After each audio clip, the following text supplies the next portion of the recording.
Hello, and thank you all for joining us today. Before we get started, I wanted to give a quick reminder that today's webinar is being recorded and will be posted on our website.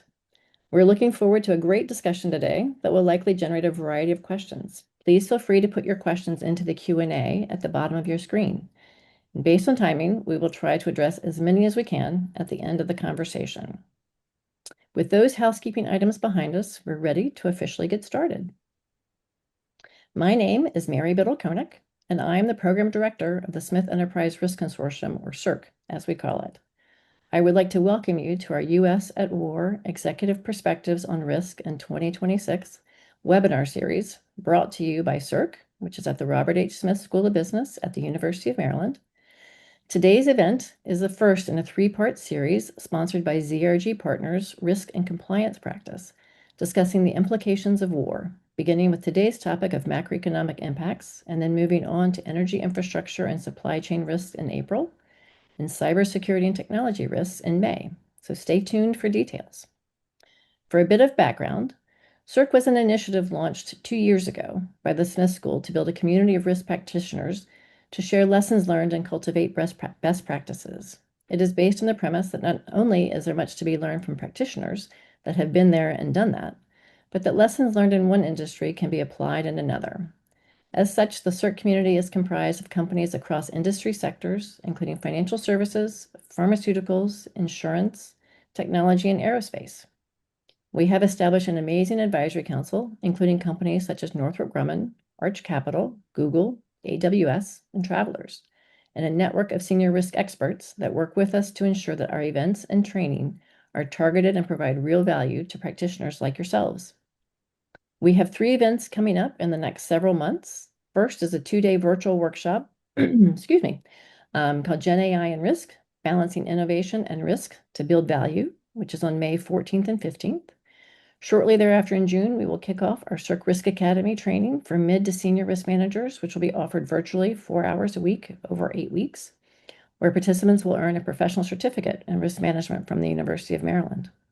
Then finally, our flagship CRO Risk Summit for senior executives will be in Washington, D.C. on September 17th. Through all of these events, we're bringing together risk practitioners at all levels so that risk management doesn't always have to be learned on the job. Now, with that as background, I would like to introduce the director of the Smith Enterprise Risk Consortium, Cliff Rossi, who will be our moderator today. Cliff is a former risk practitioner with decades of experience in risk management at some of the largest financial institutions. He was instrumental in the launch of CERC in June of 2023 and its continuing success today. Now I will turn it over to Dr. Rossi to get us started. Thank you, Mary Biddle. And we're still awaiting one of our panelists, Mark Zandi. So I'm going to preamble a little bit as I would have even if he had joined uh, at the beginning of this. But let me just kind of set the stage here. We are in the midst of one of the most consequential military actions since the Afghanistan and Iraq wars. And in some ways, this has even more far-reaching repercussions globally than those conflicts, given the closure of the Strait of Hormuz and all the damage that's been inflicted to oil storage, refining, and extraction infrastructure around the Middle East.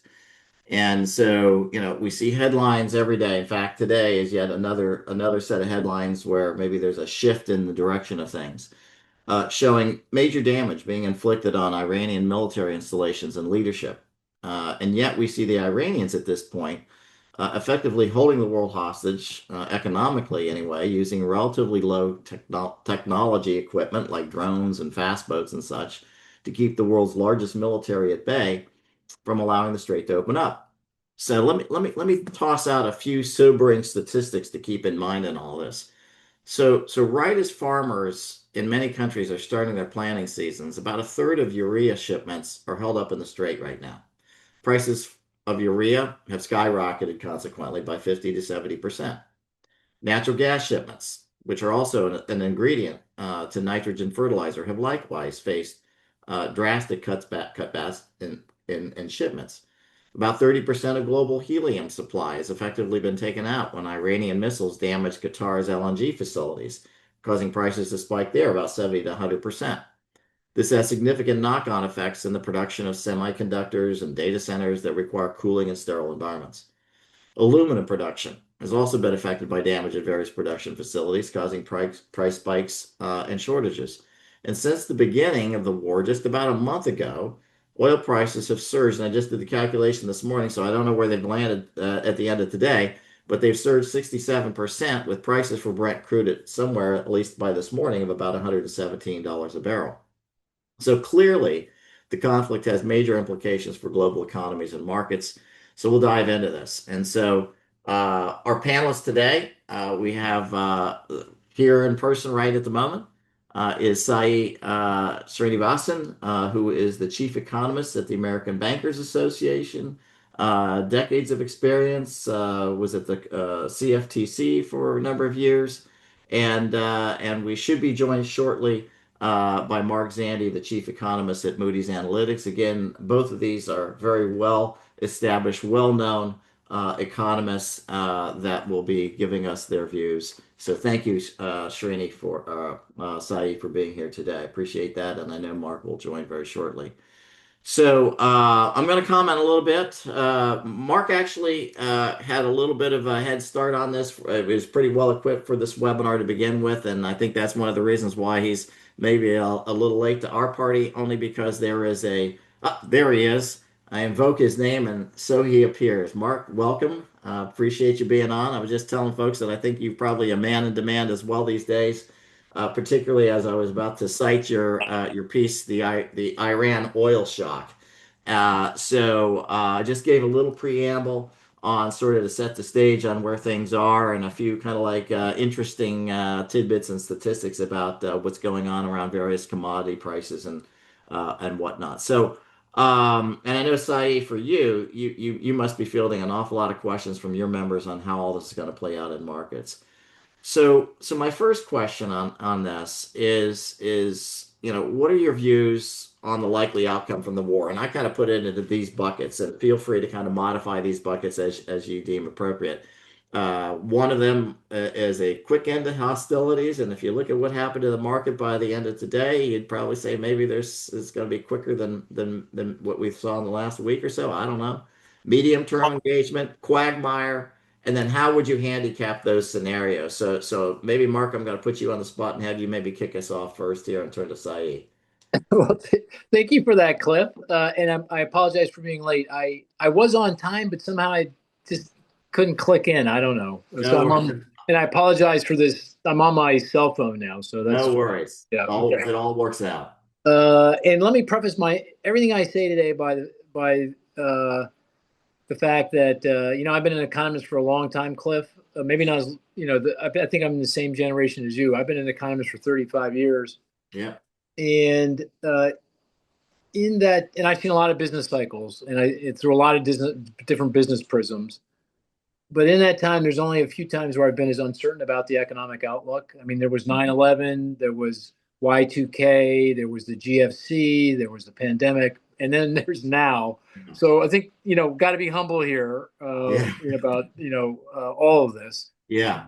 But a lot rides on that very question you asked about how this is all going to play out. Now, my baseline assumption is, and that's in the middle of the distribution of possible outcomes by design, is that the president will stand down, declare victory, move on, if not in the next few days, certainly in the next few weeks, by the end of the month. If that's the case, then we're pretty close to a peak in oil prices. Say oil, Brent, I saw today got to 120, maybe we get to 125. On a specific day, you might get higher because of events, but we're near a peak. It's going to take a while to open up the strait and get oil flowing, but by June, we're mostly back in terms of oil, and the price settles in around $80 a barrel by the end of the year. There will be a risk premium built into price for a long time, just because insurance companies are going to want more, traders are going to expect a lot more uncertainty. You got the Iranians still potentially closing the strait again in the future. So if that's the baseline, then it's going to feel uncomfortable. Growth is going to be much slower this year. Inflation is going to be much higher this year. Unemployment is going to be closer to 5 than 4.5. But we should make our way through without a recession. I'd put odds of that around around 60%. I don't see any potential upside here. There's no upside scenario, at least not with regard to the question around Iran. There's other upside possibilities, but not with regard to what's playing out in Iran. It's all downside. So I say there's a 40% probability that I'm wrong. This thing goes on for longer. There's more hostility. There's more disruption. Oil prices go higher, stay higher for longer. We go into recession. So 60-40. And by the way, I'll end by saying we have a model, a leading indicator model based on a random forest algorithm. It's done a pretty good job historically. I'd say probably too good because maybe it indicates we're overfitting. I don't know. But I'm increasingly putting weight on the model, and the model says as of the month of February, 40%. So and that's before the Iranian hostilities engaged. So I say the most likely scenarios we make our way through, but I don't say that with any confidence. And if I'm wrong, we're going into recession. So if I were to rewind, that's very interesting. So if I were to rewind that, you're thinking that the baseline again is this gets resolved in the next few weeks.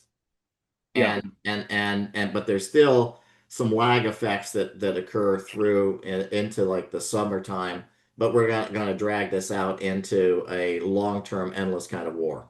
Got it. Yeah, is that pretty much what it is? That's the baseline. Yep. Sayee, how do you square with what Mark is saying? Is that sort of consistent with what you're seeing, with what others are kind of like discussing with you? Yeah, so once again, as the usual disclaimer, as Mark, this is my views, and fortunately, Mark does forecasting for a living. I don't do that, but I do sort of Sayee, benefit we all from. forecast for a living. Everybody forecasts all the time. That's all we do all day long. Everybody. Yeah. But so it's I agree completely with Mark. And if you see, there is this consensus view, and one of the things I've been tracking is the term structure of crude, right? Brent is on the futures market for crude. And I think the consensus, and you've seen some pick up in activity there. But at the end of the day, it's still sort of a downward sloping curve in terms of the term structure. And what that indicates is that the market is expecting that this is something which will get resolved. But you're not going to see crude prices go to, sub 40. It will be sort of higher. And that's the expectation for all the reasons. In terms of the impact on the sort of the US and sort of the global economy, this sort of we are in this very odd place because it's such an asymmetric impact, right? The immediate impact is so asymmetric. The US is very well protected. We are self-sufficient in terms of natural gas and crude, especially natural gas. So we haven't had the impact which the rest of the world is, in Europe and Asia and others are dealing with. So yeah, so we are protected, and you go look down south of the border in Mexico and Brazil. They are sort of similarly situated. So the closer you are to the Middle East and the Gulf, the higher is the dependence and higher is the impact, I guess. So it's sort of this asymmetric impact, and so the question is, how does all this work out from a longer period of time? I think and this is something we have seen, right?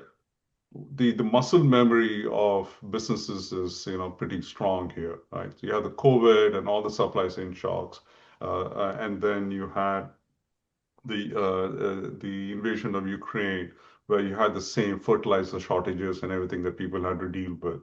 And then beginning of last year, from April, just about a year ago, we had the tariff shocks that hit the world, and once again, the supply chain and shipping and everything else had to be recalibrated. So my presumption is that businesses, I don't know how good a job countries are doing in terms of risk management, but companies are doing, I'm surely doing a very good job. They're on it in terms of risk management, in terms of preparing for these shocks. You don't know where it's going to come from. And to the extent they're spending more resources on risk management rather than actually building for long term and investing, I think this just raises the cost of growth, I guess. So I agree with Mark. I don't see any tailwinds for growth, unfortunately. So we can talk some more about, if you take the AI investment out, where the US is. But that's where we are. So. Yeah, no, but what both of you are saying, I mean, it's Sayee in particular. When you're talking about the tariff impacts and Ukraine and all this, I mean, the global economy has been actually, in my mind, shockingly resilient, given all these things, but that it hasn't tipped into some sort of like dark place. But it seems like it's still holding up, and maybe the U.S. holds up even a little bit better. But Mark, if kind of taking that theme a little bit further on sort of where we go from here, so to speak, that piece that you wrote, on the oil shock. What's your model telling you how things look like by the end of this year in terms of just growth? How slow a growth are we talking about, baseline and then versus around that baseline? Well, in terms of GDP growth, the value of all the things that we produce, Q4 to Q4 in 2025, it was 2%, down from 2.4% in 2024. And if you told me Q4 to Q4 we're at 2% in 2026, I say that sounds about right to me. Which is good in one sense. It's positive and it's 2%.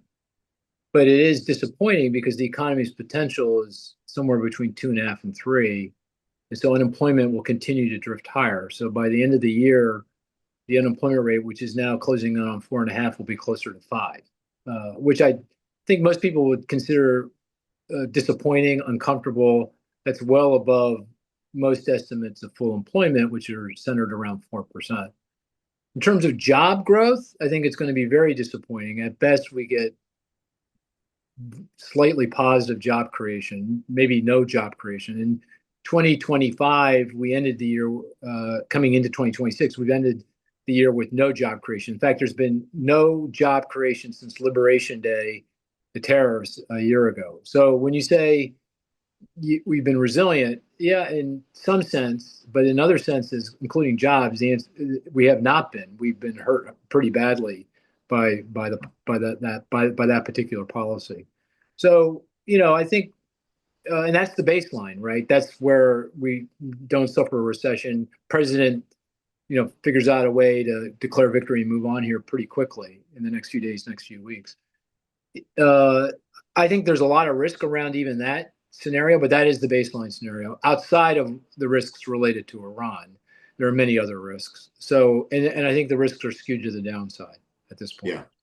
Yeah, I would agree with that. Can I ask, Mark, ahead, in your GDP forecast, how do you factor in the AI-driven component, I guess, as a driver?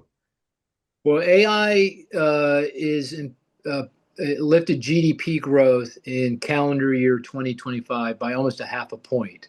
So we grew, calendar year a little over 2. Without AI, we would have been.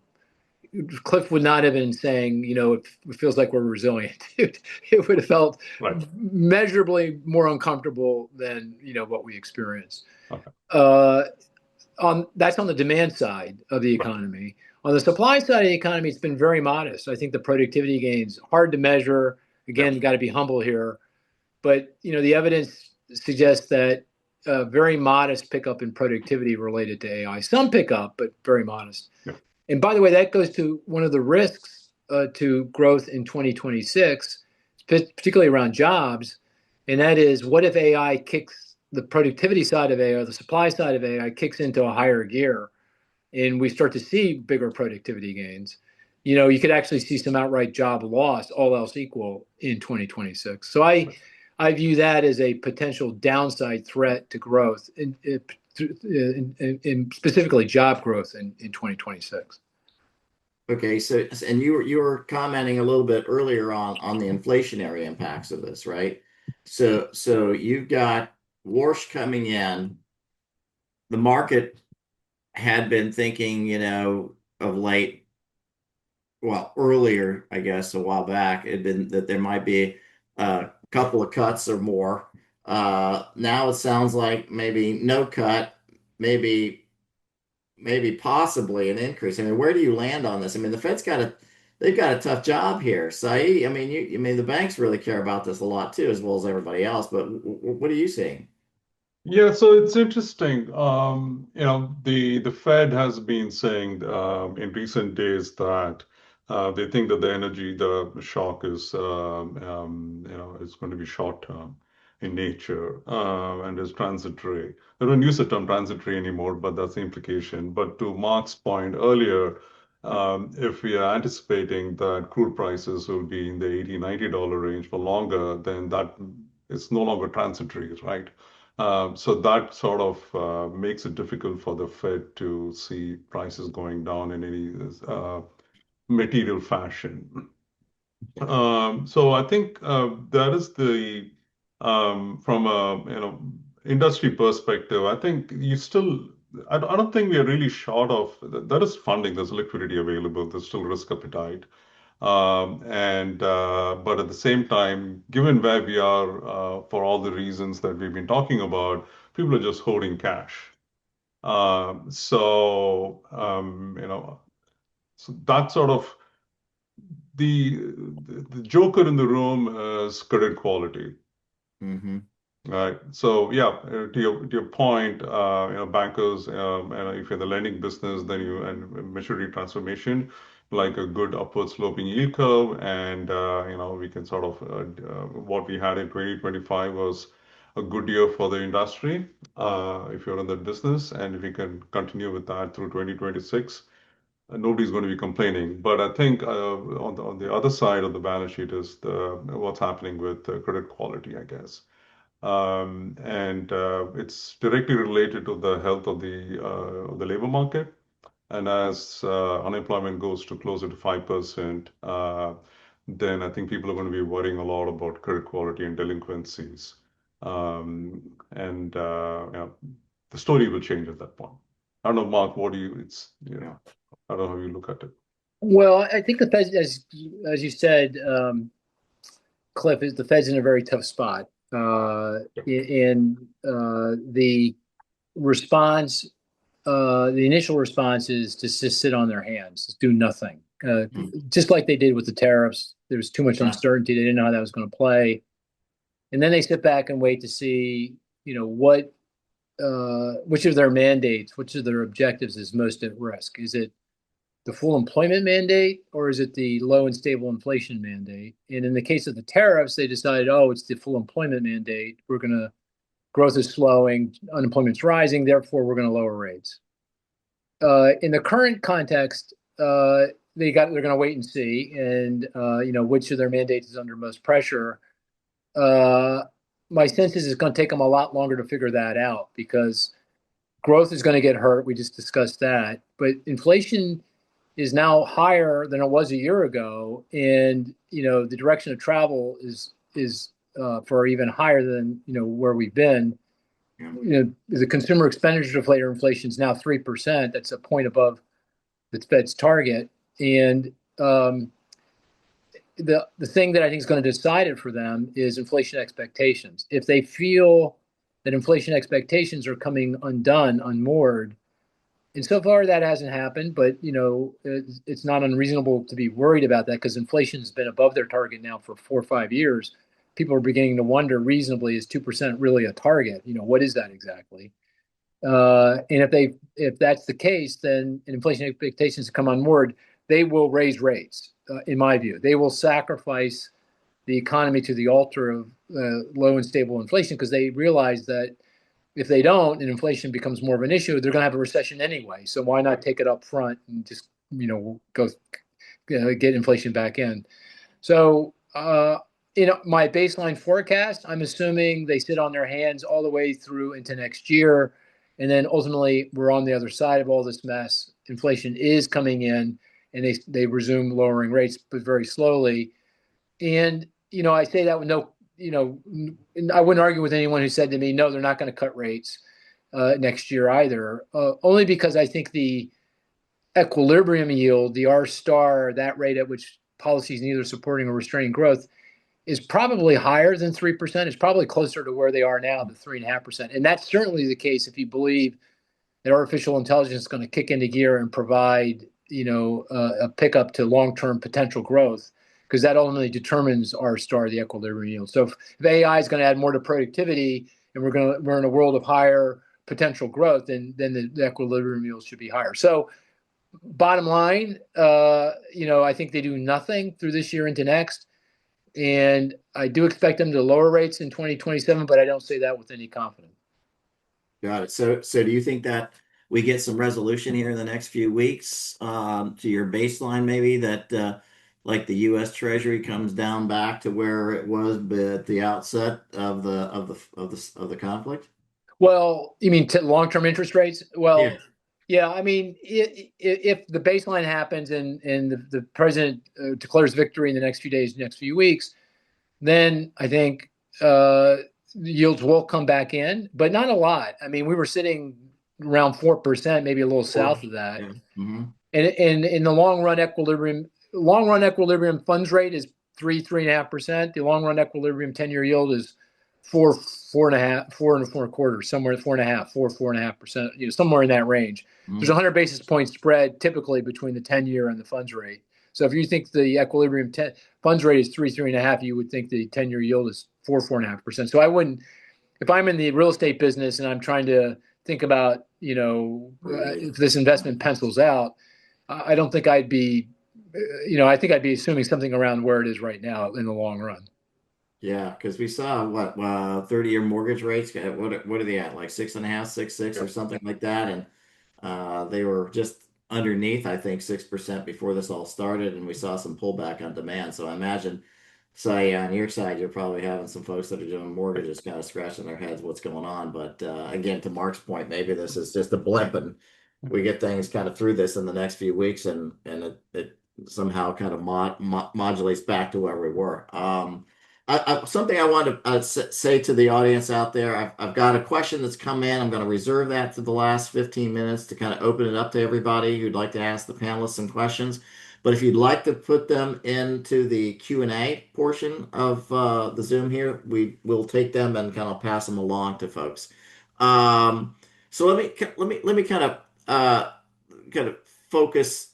I think, Mark, I heard you say back early on in this session that we'd have to see oil prices hit like around $125 a barrel before we see some really damaging effects. Is that pretty much about right? So the way I would frame it, Cliff, is that if you're asking me what would it take to push the economy into recession with a reasonably high probability, I would Right. change my baseline forecast to a recession scenario. Would be where oil prices measured by Brent are $125 on average through the second quarter. So that would suggest that we've not resolved this thing, through the month of June. We're sitting on July 4th, and that's when this thing gets resolved. If it lasts that 3 months and 125 on average, that means you can get to 140, you can get to 150 for a day or two or a week. I think we're done. We're going in. Okay. Hey, Mark, can I ask you a question? So this is from the perspective of the U.S. economy, right? But countries in Europe and in Asia who are more dependent on natural gas and crude coming from the Gulf. To the extent in Qatar and other places, there's been some real physical damage that has happened to capacity. Those countries the story is different for them, right? Even at these current prices.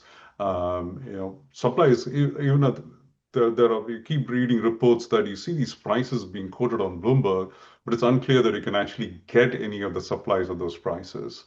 And jet fuel, in some sense, the stock that's there, they will run out of the stock in a month or less. So some of those countries could be dealing with issues for much longer. They might actually get into a recessionary phase much faster than the threshold for them in terms of crude prices are very different than the US, I guess. So I'm just to what extent, if that being the case, what extent will some of those risks sort of impact the US, I guess? If the rest of the world is slowing down in a bigger way, will that impact the US? Well, I think you're right. I mean, the U.S. is more insulated Yeah. to the fallout than the rest of the world because we produce as much oil as we consume. The initial effects of an oil price hike are negative because consumers get hammered right away and they pull back. Producers benefit, but they don't benefit. They don't act on the higher price for a while because they don't know the price is going to stick around and they don't make investment in higher. In the long run, if the prices stay high, then yeah, you will. It'll all be a wash in the U.S.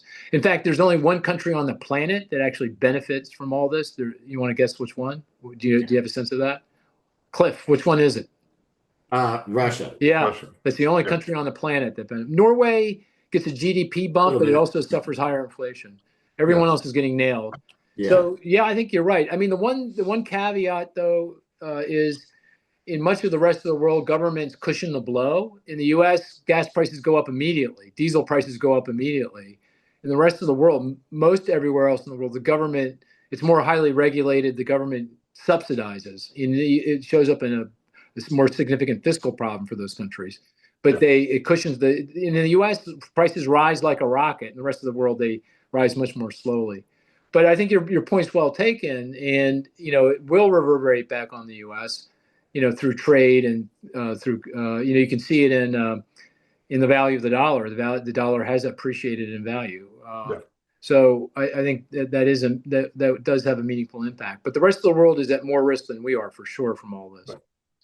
Hey, Mark, I used to be a consumer of all those great Moody's scenarios, and I used to look at some of those stagflation and oil price shocks and go, I don't Never. know what to do with these. This is back in the day, but now I Yeah. think they're quite relevant. So, Yeah. very, very prescient of you to, put those in there, right? But, I had a question that did come in here, and it kind of reminded me because we're talking on this issue about sort of what the impact of maybe some of the knock-on effects from other economies to Saeed's point, which is a really good one.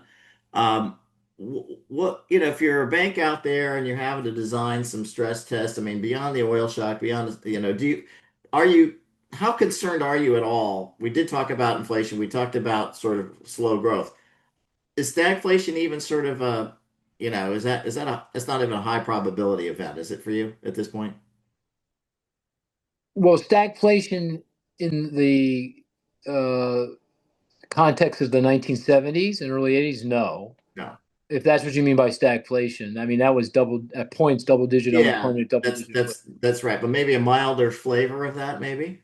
Well, don't you think that's what we're experiencing right now? I mean, if I Yes. told you inflation is Yes. in the 3 to 4% range and growth is 2, and we're not creating any jobs, that feels stagflation-esque to me. Yeah, maybe not Directionally, like the 70s so much, but it's there. It's it's it's it's there. here, right? Yeah, I mean, So, I would call it stagflation-esque, yes. stagflation-ish, stagflation light. In fact, on I had a podcast. I'll advertise my podcast, Inside Economics.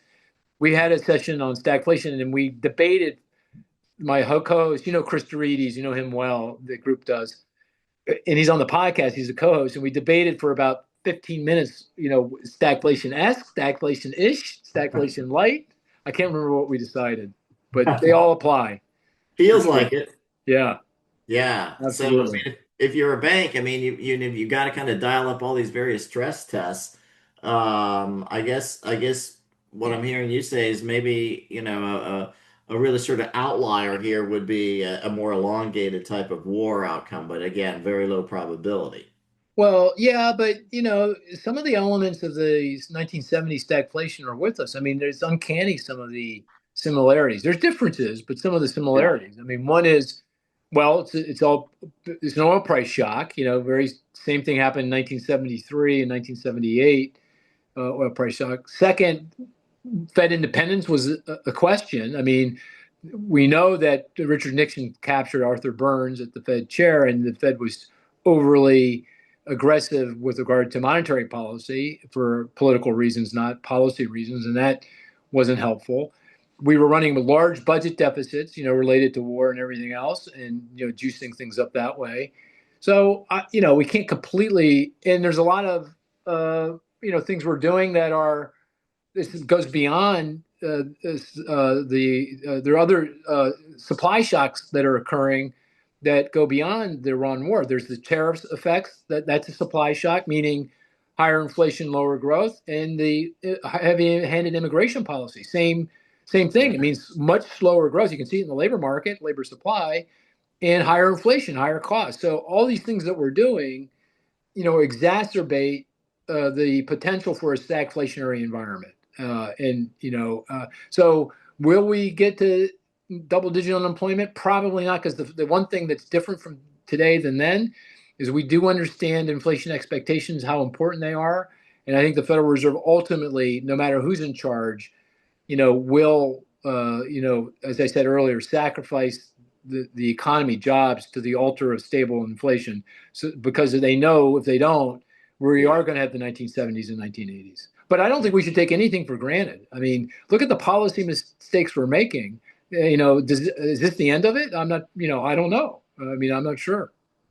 Yeah, yeah. So Cliff, just from the sort of the financial sector, the banking industry perspective, it's interesting when you speak to banks, in terms of scenarios, right? One of the things they do is, we're conditioned to think in terms of, interest rates and scenarios, right? But where the sort of the GDP and the labor market, how it manifests is in terms of delinquency rates. And it's interesting because for a while now, from the time sort of the Fed started raising rates, the banks have tightened lending standards, right? And they really haven't relaxed it in any substantial way. And then loan demand has also been impacted, right? So if you look up across the swath of the banking industry, there isn't much activity happening in the context of real estate, residential real estate. Very little in the context of CRE, because all the commercial real estate is all AI, which is capital market funded, I guess. And then what's left is what's driving the US economy is consumption, the consumer. And the sentiment surveys are just not helpful anymore. So it just comes back to sort of the labor market and what will happen in terms of delinquency rates, I guess. So it's an odd place to be as a banker these days, because you're not getting any loan. The asset side is not growing, and the risks on the rate side and inflation are there, but that's something that banks can manage. What you don't control is delinquency. So that's just something you hear from banks. Just one of the perspective, I was speaking to a banker out of San Antonio last week, and I asked him, "Hey, what are you seeing in the oil? There's a fair amount of that," and he was talking about he drives regularly between San Antonio and Houston, and there are all these oil rigs, which just dot the landscape, right? Been there for decades. And for the past since the Iran crisis started, he's been seeing a lot of them go operational. But they're the low-cost ones, right? These are there, just easy to turn the switch on. Doesn't cost them much in terms of running them, I guess.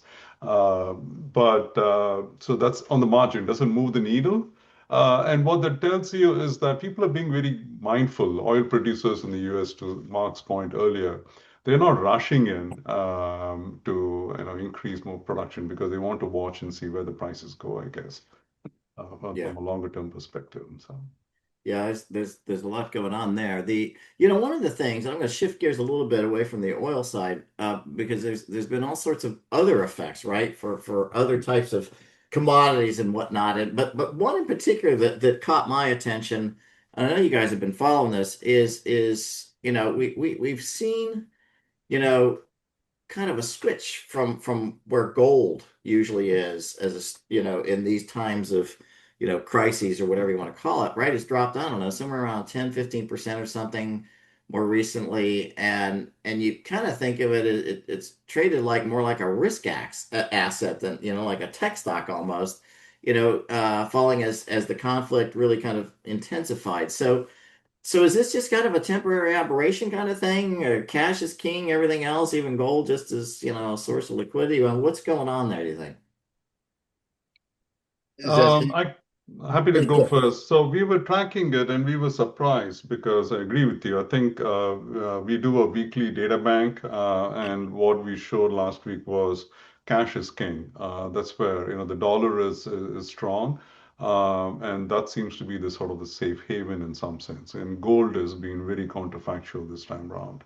And if you think about gold, where some of the demand comes from, the Middle East is a big consumer of gold also, right? Think of Dubai.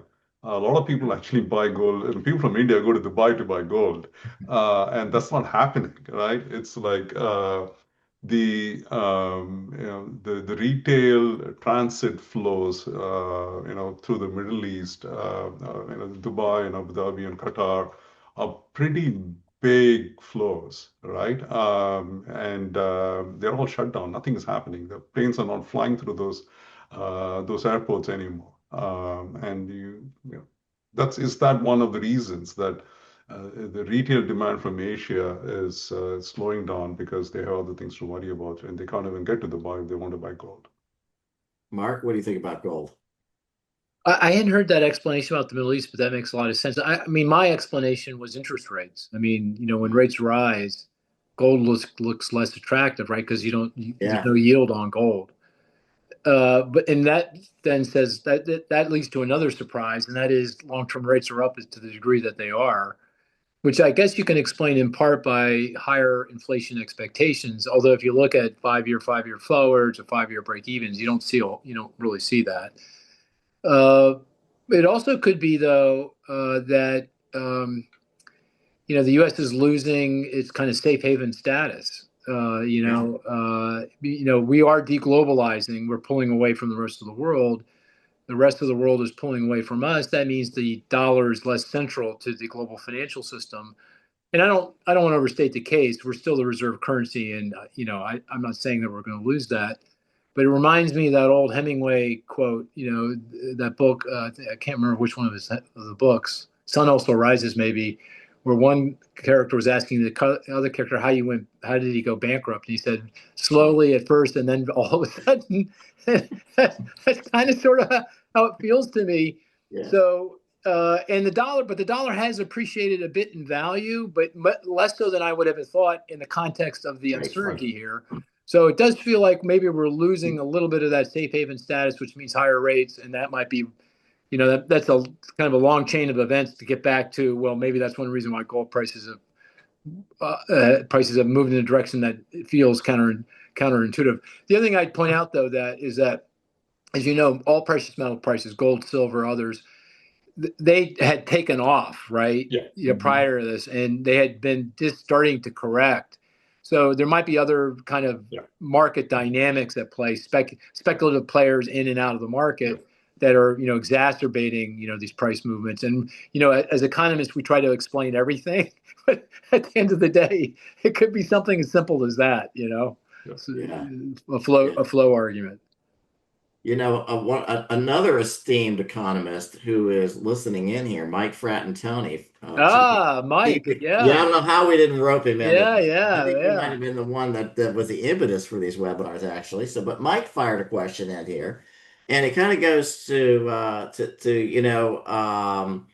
I mentioned at the outset of this webinar some of the issues of the conflict around semiconductor production, right? Helium. Yeah. A lot of things going on there. So how big a deal is this for countries like Taiwan and China, chip manufacturers? What does it mean for AI developers, data centers, and that whole ecosystem? So what do you guys think about that? So you want to go first? You want me to go? Why don't you go, Mark? Well, I think it's important, but let me preface it by saying just something that I recently learned that adds to my concerns about inflation, and that is that contributing to the run-up in inflation that we're experiencing, and really the surprising acceleration in inflation in the last few months, even before the Iran war, is the price for computer, electronics, chips, anything that goes into a data center.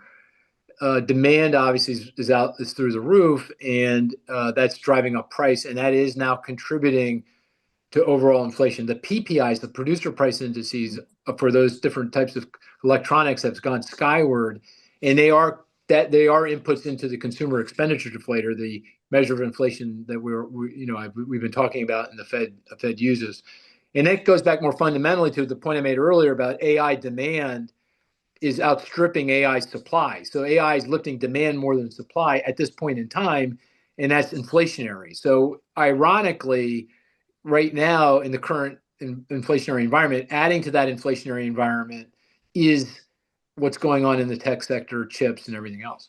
Then you throw into the mix, what's going on in the Middle East, and that is affecting things that go into electronics. Aluminum is a good example. Right. The Bahraini aluminum plant got nailed, and so aluminum prices are up. Helium, I believe, a gas that's produced because it's these are all very energy intensive, products, and that's why they're in the Middle East. That goes into the production of chips. You need that gas and other types of gases. And I do think there's a growing concern in the chip industry about the disruptions to their supply chains and the higher prices they're having to pay, and that's just adding to the angst in the potential fallout from all this. And just another reason why this thing has got to come to an end pretty quickly, otherwise we will suffer an economic downturn.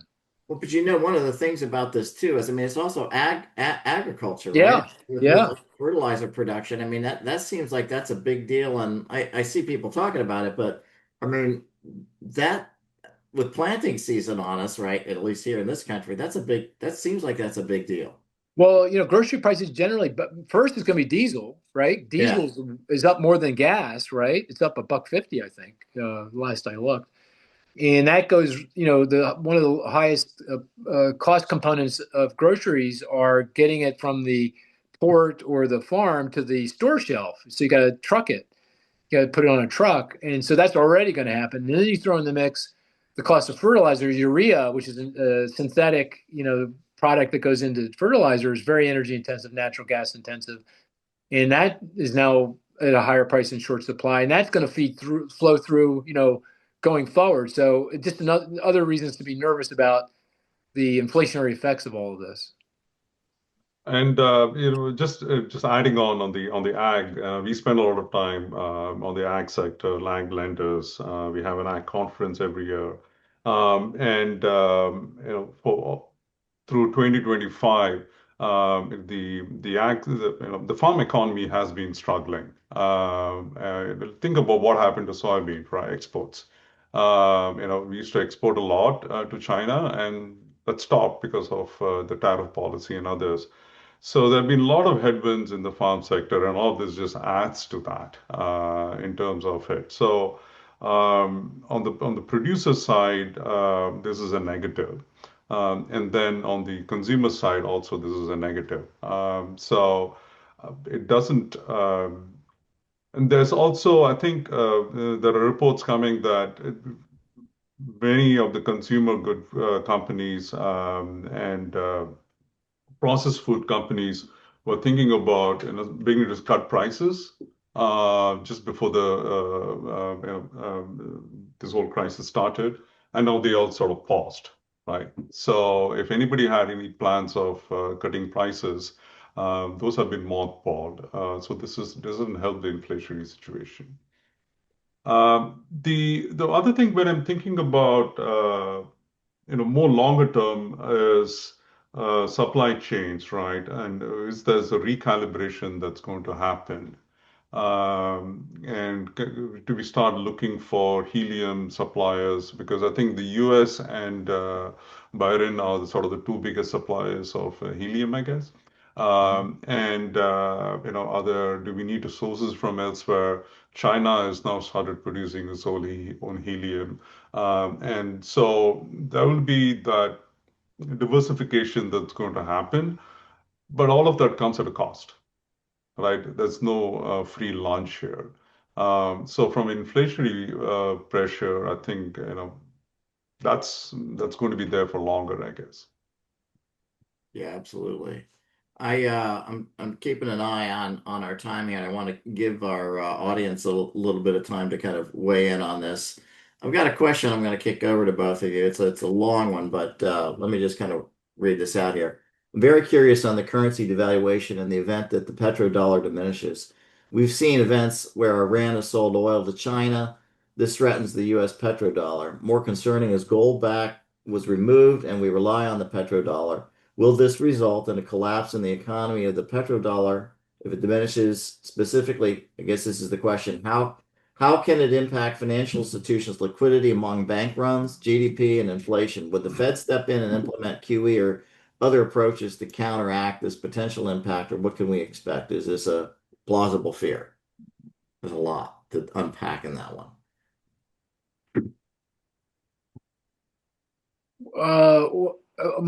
Yeah, I'm not sure if I'm interpreting the question correctly, but my interpretation is kind of where I was going in the last part of the conversation around the safe haven status, reserve currency status of the U.S. I mean, I think that's the point of the question. Yeah, Do I have that right? yeah, I think so. Uh, and I don't want to be overly alarmist. I don't think events are leading to some type of cliff event where Yeah. the U.S. loses its reserve status because it's unclear where the money goes. What would Mhm. replace it at this point. But I do think it's a corrosive. It's one of those things that over time the dollar the reserves held in dollars will continue to decline as they are.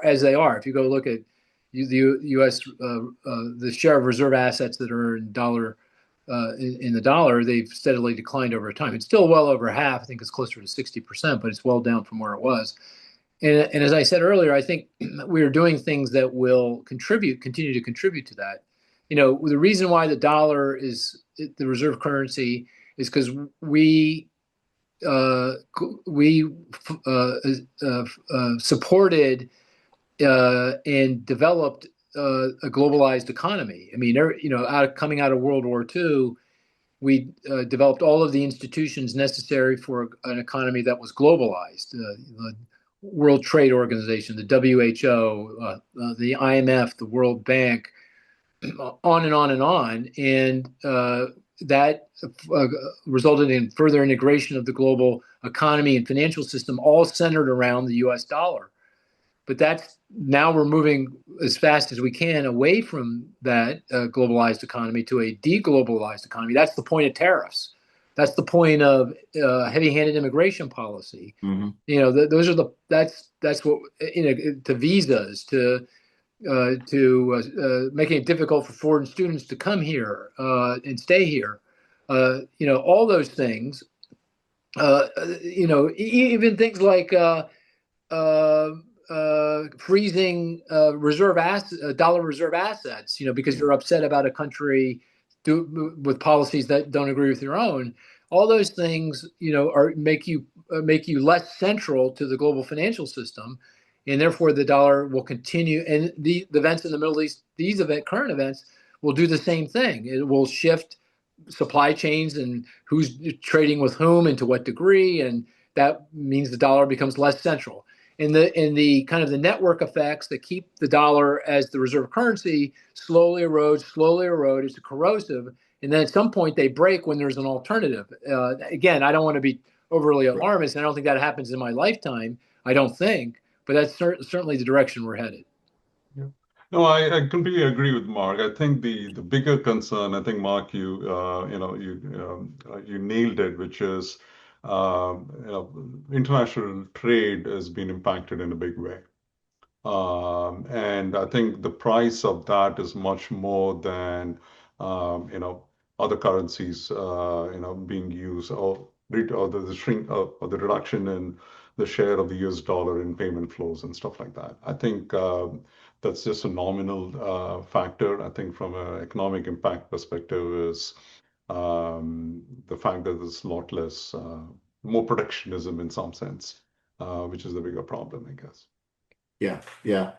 And we're going to in the next two webinars, this is a shameless self-promotion of Cirque's upcoming 2 webinars in this space, but we're going to spend a bit more time diving into some of these issues with particular focus. And we didn't get the chance to talk about it today. But I was going to ask you, Sayee, that, on banks' minds, in addition to delinquencies, that I would think they've got to be thinking about cyber risk. Yeah.